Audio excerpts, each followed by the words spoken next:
কথা হলো যে সরকার যেমনই আসুক, বর্তমান সরকার না থেকে নির্বাচিত একটা সরকার আসুক, না হলে এভাবে দেশ চলতে পারে না।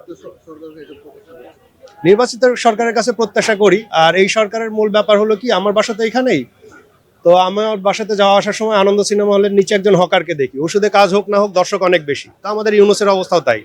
ওই হকার আর ইউনুসের মধ্যে কোনো পার্থক্য নাই, মুখের কথাই চলে, কিন্তু তার মেডিসিনে কাজ হয় না। এটা বাস্তব কথা। কোনো সুষ্ঠু নির্বাচন হওয়ার পরিকল্পনাই নাই সরকারের। পিঠ বাঁচানোর জন্য ওরা বসে আছে যে কার মাধ্যমে তুলে দিলে আমার পিঠটা বাঁচবে। সুস্থ হতে হলে রে ভাই, আপনার যে সেক্টরগুলো আছে, আপনার মনে করেন যে স্বরাষ্ট্র সেক্টর আছে, পররাষ্ট্র সেক্টর আছে, সব সেক্টরই ব্যর্থ। আপনি যদি বলেন স্বরাষ্ট্র উপদেষ্টা যে আছে তার নিজের শরীরই চলে না, সে মানুষের দায়িত্ব কিভাবে নিবে? এটা স্বরাষ্ট্র উপদেষ্টার কমান্ডিং মুড থাকতে হবে, স্বরাষ্ট্র উপদেষ্টার চালচলন থাকতে হবে স্বরাষ্ট্র উপদেষ্টার মতো। ডাল দিয়ে রুটি খাইলো না, ভাত কি দিয়ে খাইলো, এই দিয়ে তার দিন চালায় জনগণের একটা সিম্পল সিম্প্যাথি নিয়ে চিন্তা করে। এটা তো দেশের স্বরাষ্ট্র উপদেষ্টার একটা কোনো ইয়া না তত্ত্বাবধায়ক সরকারে।